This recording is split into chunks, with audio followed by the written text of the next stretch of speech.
l'Université populaire du 78, qui est animée par les deux comités locaux d'attaque, Attaque 78 Nord et Attaque 78 Sud. Nous avons quelques partenaires pour organiser cette soirée, les librairies pavées, librairies qui sont à Saint-Quentin-en-Yvelines, à Montigny-Bretonneux, et juste à côté ici à Elancourt. Et vous avez une table là-haut avec plein d'ouvrages, des ouvrages de l'intervenant et des ouvrages en lien avec l'intervention de la soirée. Nos partenaires radio, la web radio Bord de Seine de Poissy et la radio locale de Trappes Marmite FM 88.4 l'après-midi, la semaine, et le matin, c'est le week-end, c'est le matin. L'intervention de ce soir est enregistrée et sera disponible à l'écoute sur le podcast de la radio Marmite FM. On remercie de nouveau le Prisme de nous accueillir ce soir, probablement pour une des dernières fois, parce qu'il est fort probable que nous ne bénéficions plus du Prisme l'année prochaine. Les budgets sont contraints à l'avenir pour le Prisme, et donc il est fort probable que nous ne soyons plus là à l'avenir. Espérons que ça ne remette pas en cause le beau projet de l'Université populaire. Justement, ce qui permet aussi de faire vivre l'Université populaire du 78, c'est votre soutien par votre présence. Mais on a également là-haut une caisse, si vous voulez glisser quelques pièces ou quelques billets pour nous aider à organiser l'Université populaire, parce qu'on a effectivement quelques frais d'édition de brochures, etc., pour faire venir les intervenants. Donc si vous voulez contribuer à la pérennité de l'Université populaire, n'hésitez pas à faire un petit don, un petit geste là-haut.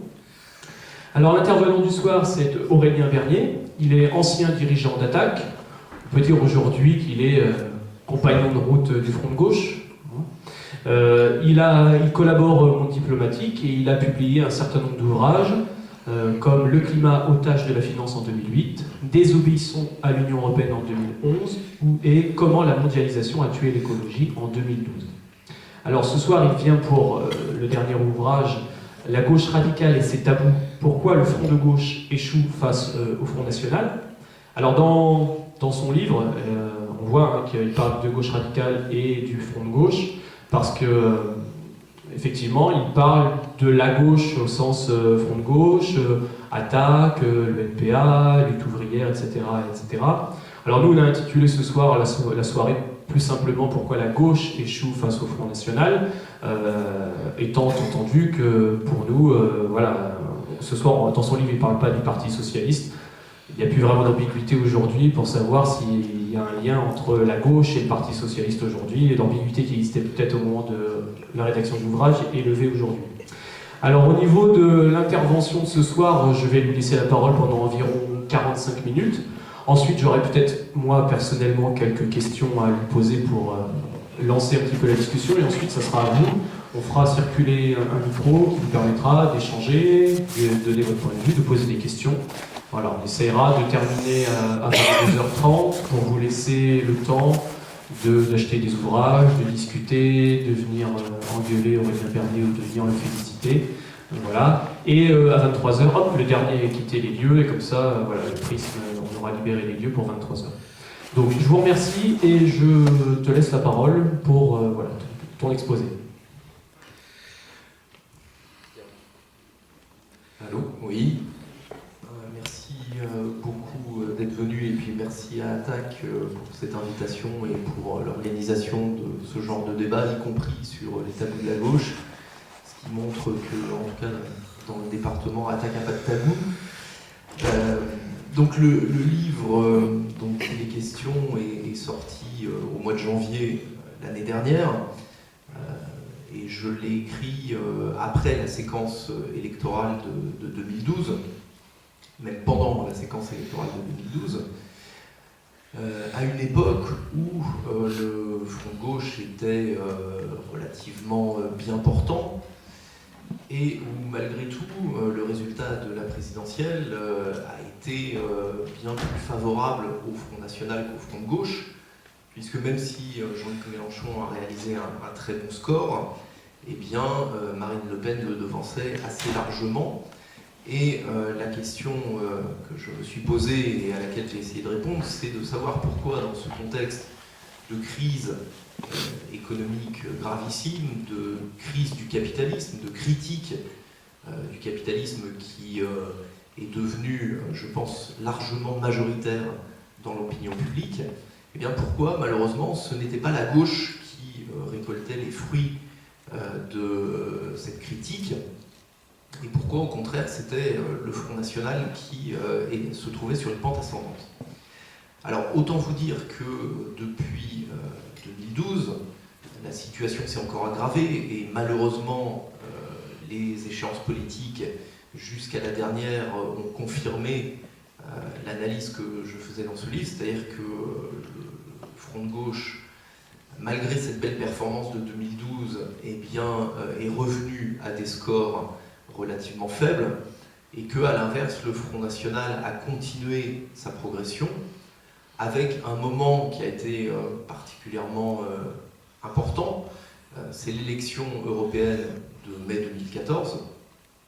Important parce que pour la première fois, le Front National est sorti en tête à un scrutin, et puis aussi, et on l'a peu dit, parce que historiquement, les élections européennes étaient assez défavorables au Front National. Parce qu'aux élections européennes, l'électorat qui votait pour le Front National à des présidentielles ou à des législatives avait plutôt tendance à s'abstenir. Et on a historiquement des taux d'abstention extrêmement importants aux différentes élections européennes. Mais pour la première fois depuis quelques décennies, eh bien, on a une baisse légère évidemment de ce taux d'abstention. Ce qui veut dire qu'aujourd'hui, une partie des électeurs qui refusaient d'aller voter aux élections européennes, par rejet du système de l'Union européenne, eh bien une partie de cet électorat se mobilise pour aller voter pour le Front National, qui aujourd'hui porte un discours radical sur les questions européennes. Et puis, évidemment, les élections récentes aux départementales ont encore confirmé l'ancrage local du Front National. Alors, pourquoi est-ce qu'on se trouve dans cette situation? Eh bien, à mon sens, parce que la gauche est en situation d'échec non seulement électoral, mais également d'impasse idéologique et programmatique. Alors je reviens quand même sur le cas du Parti Socialiste, parce que dans le livre, j'ai analysé en détail l'évolution des positions de la gauche radicale sur un certain nombre de sujets. Mais il faut quand même dire que le premier responsable de cette situation, et de très loin, c'est le Parti Socialiste. Puisque c'est le Parti Socialiste qui a quitté la gauche, et il y a déjà longtemps, puisque depuis le mois de mars 1983, et même un peu avant, on peut considérer que le Parti Socialiste a abandonné l'idée de mener de véritables politiques de gauche. Alors, en 1981, François Mitterrand est élu sur un programme qu'on pourrait aujourd'hui qualifier d'anticapitaliste, même si on peut aujourd'hui douter avec le recul de la sincérité des dirigeants du Parti Socialiste de l'époque déjà, mais Mitterrand est élu sur un programme radical, sur un programme de lutte contre le capitalisme, et avec un certain nombre de promesses de changement qui ont été abandonnées au bout de quelques mois, avec déjà l'argument de la concurrence internationale et l'argument de la construction européenne. Donc ça se formalise en mars 83 avec le fameux tournant de la rigueur, quand le plan Delors consacre l'austérité en France, et que le Parti Socialiste se convertit à la ligne sociale-libérale. Et ce qui est frappant, c'est que dès l'élection suivante, qui est l'élection européenne de juin 1984, eh bien, un parti qui auparavant faisait un score tout à fait minable de quelques dixièmes de pourcent, je crois que le meilleur score qu'avait fait ce parti avant le tournant de la rigueur, c'était autour de 1,7%. Eh bien, un parti émerge à l'occasion de l'élection européenne de 1984, c'est le Front National, qui d'un seul coup se retrouve à quasiment 11% et qui fait jeu égal avec le Parti communiste.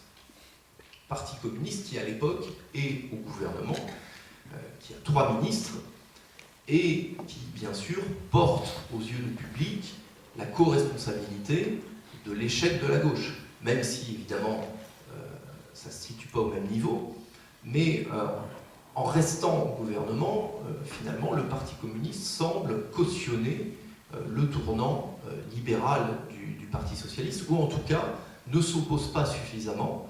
Et donc, cette élection européenne de 1984 marque un effondrement du Parti socialiste, bien sûr, un effondrement aussi du Parti communiste, et l'émergence du Front national. Mais ce que j'ai analysé dans le livre et qui me paraît le plus important, c'est deux évolutions tout à fait contradictoires qui se font quasiment en sens inverse. Deux évolutions historiques dans les programmes politiques. Une évolution du côté de la gauche radicale, et notamment du Parti communiste français, et une évolution du côté du Front national. Alors pour commencer par le Parti communiste, quand vous relisez aujourd'hui les écrits du Parti communiste dans les années 80 et au début des années 90, vous êtes sur des positions, moi personnellement, je rêverais que le Parti communiste continue à tenir les mêmes positions sur des questions comme la construction européenne, sur la question de la souveraineté nationale et sur la question de la mondialisation. À l'époque, le discours du Parti communiste, mais qui est son discours historique, eh bien, consistait à dire que la construction européenne, donc à l'époque on ne parlait pas encore d'Union européenne, mais de Communauté économique européenne, cette construction européenne, eh bien, ce n'était ni plus ni moins que la construction du capitalisme à l'européenne. C'est-à-dire que les classes dirigeantes étaient en train de construire une structure supranationale qui allait leur permettre de s'affranchir de la démocratie, de s'affranchir de la volonté des peuples. Et que cette structure supranationale prenait de plus en plus de pouvoir et était de plus en plus clairement au service du capitalisme. Et donc, logiquement, le Parti communiste était contre le marché commun, était contre la construction européenne, ce principe de construction européenne, et était contre ce qui était en train de se préparer au début des années 90, c'est-à-dire la création de la monnaie unique. Alors, à l'époque, ça n'avait pas encore le nom d'euro, mais le sujet de la création de la monnaie unique était sur la table, et le Parti communiste expliquait à juste titre que l'euro serait un outil supplémentaire aux mains des puissances dirigeantes pour appliquer l'austérité au peuple européen.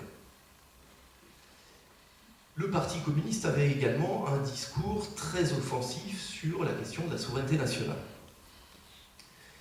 Il considérait, à juste titre, que la souveraineté nationale était un concept hérité de la Révolution française et que c'est cette souveraineté nationale qui allait permettre à un État de rompre avec le capitalisme et que sans souveraineté nationale, eh bien, les peuples seraient à la merci des puissances dirigeantes et des marchés financiers.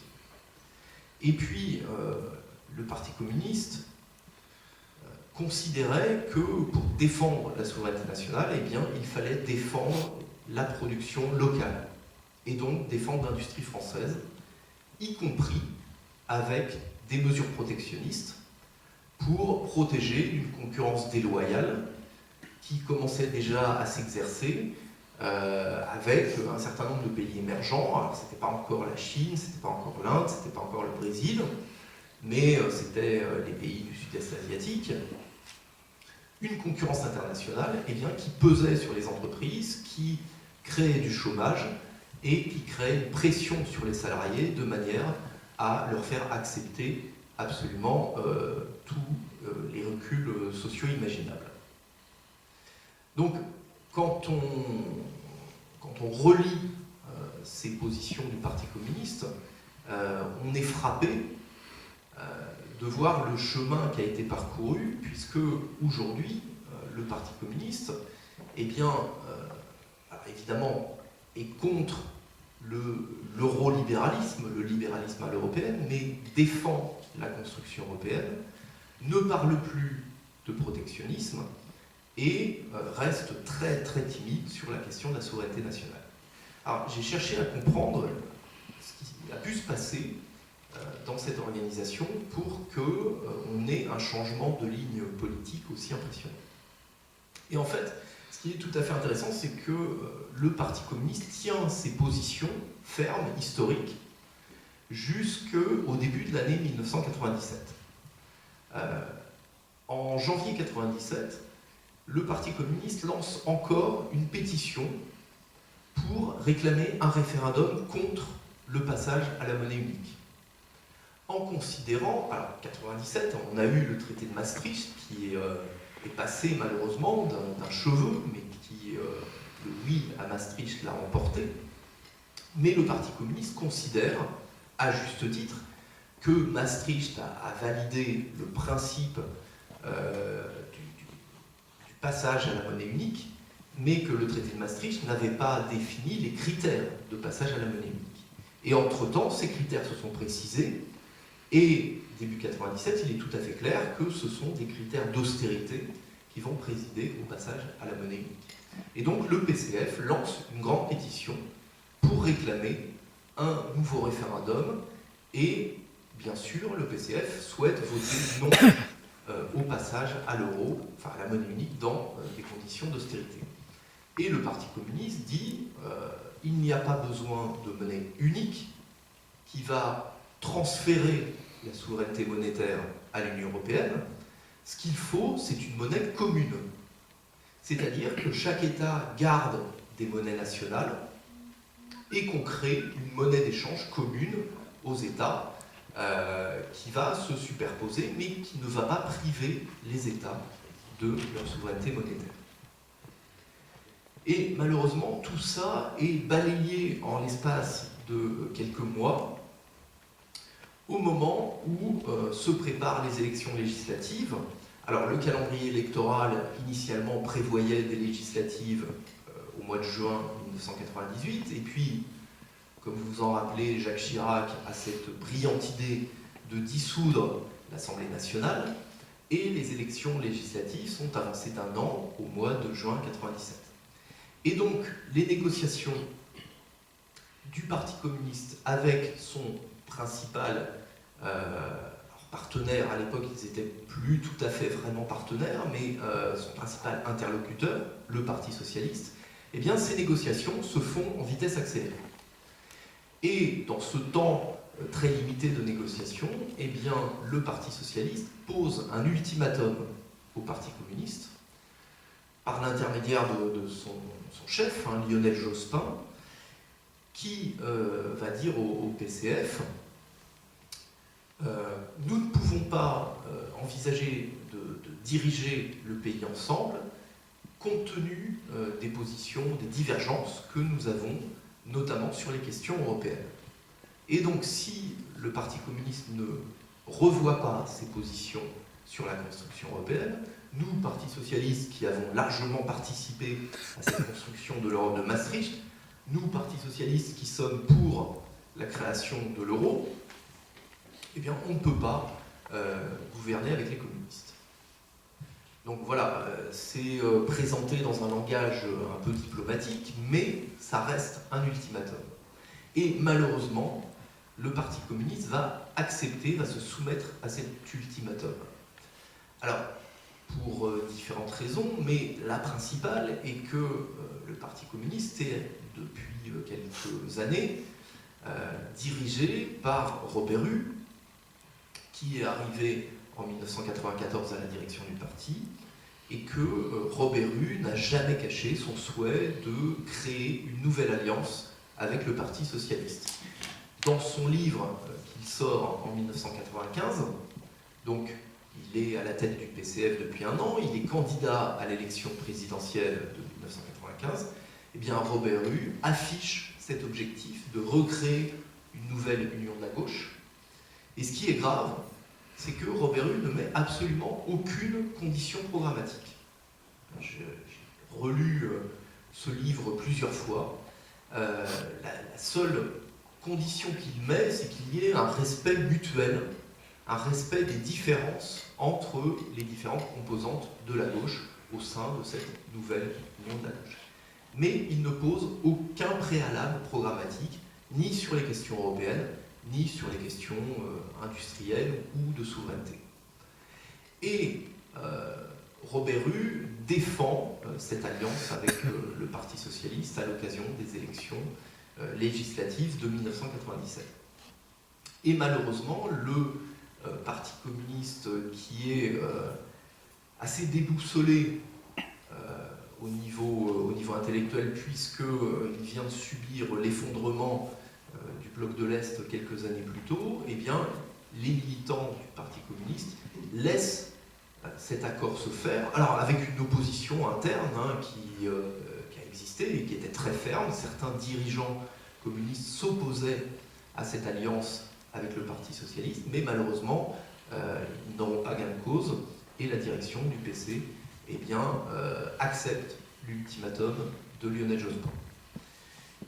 Et si vous prenez ce que j'ai fait, les articles, les journaux, les exemplaires de l'Humanité de cette époque, j'ai pris depuis le 1er janvier 1997 à l'année 99, c'est tout à fait spectaculaire.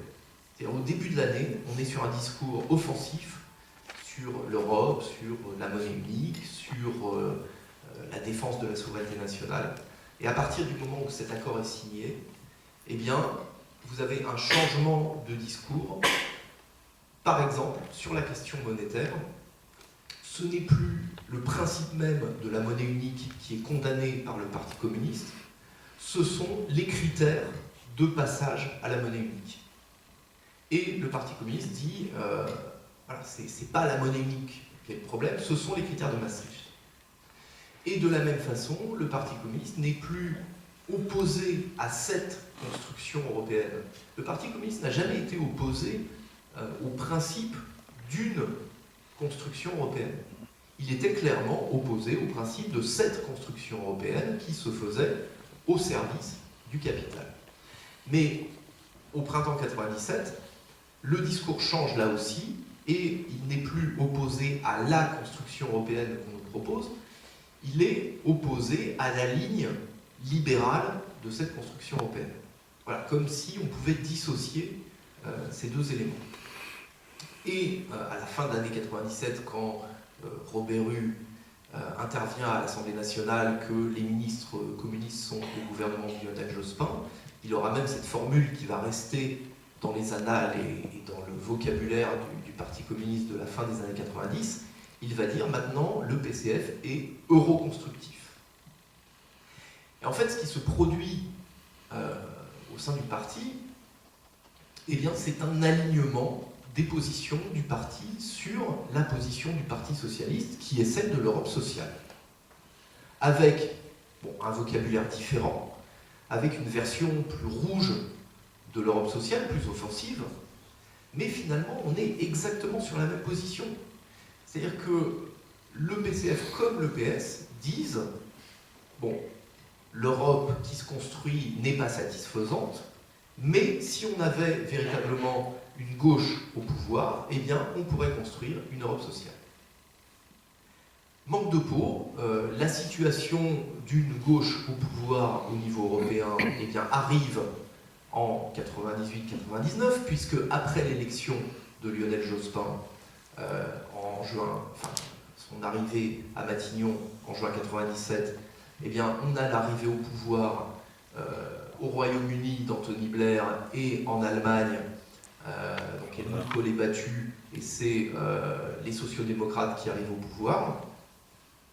Et pendant plusieurs années, les principaux pays européens vont être dirigés par des sociodémocrates.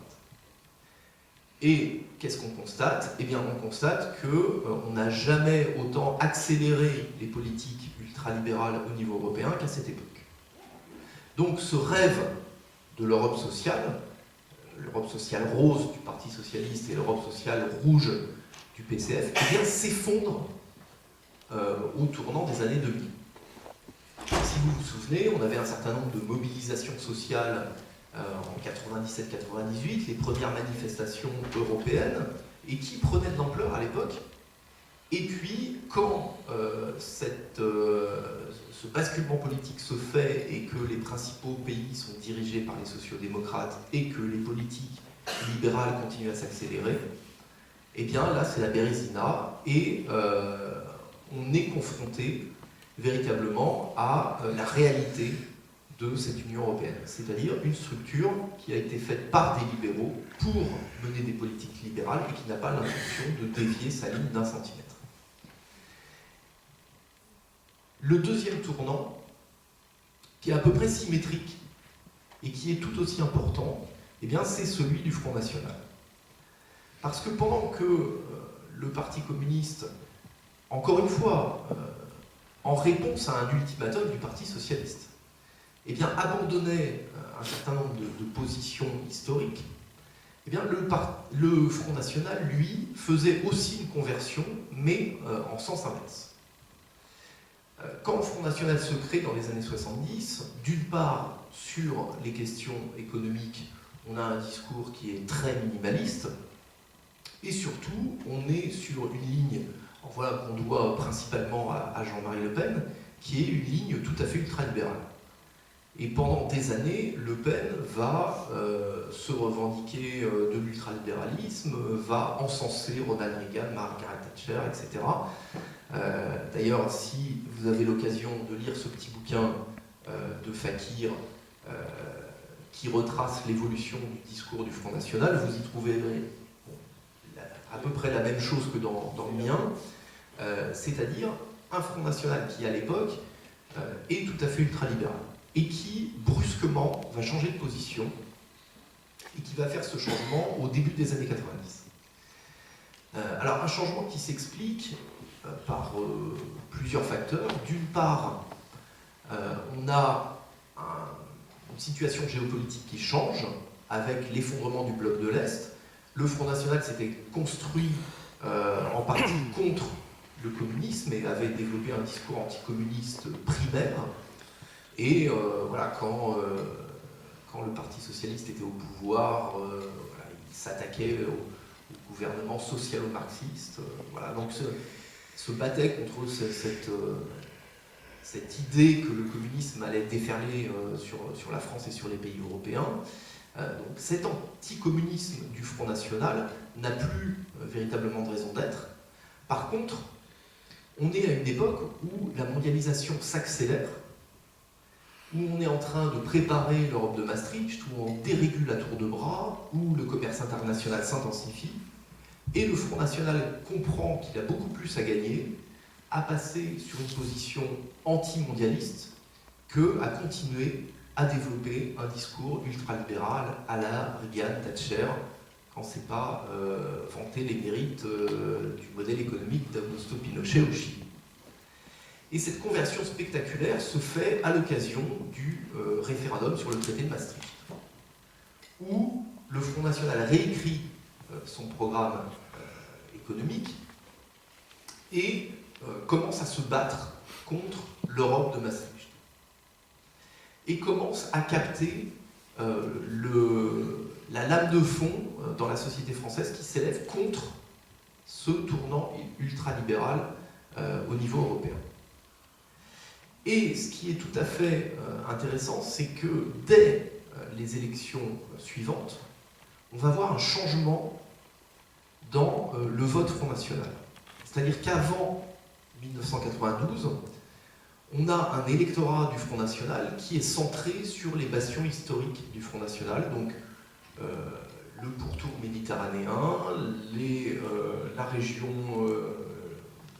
de l'Est, du côté de l'Alsace, les banlieues des grandes villes, mais un parti qui n'arrive pas à percer dans les autres régions. Et à partir des présidentielles de 1995, donc à partir du moment où ce discours contre la mondialisation, contre l'Union européenne est porté à une élection présidentielle, eh bien on va voir le Front National commencer à s'implanter dans des secteurs où il n'avait jamais réalisé de score.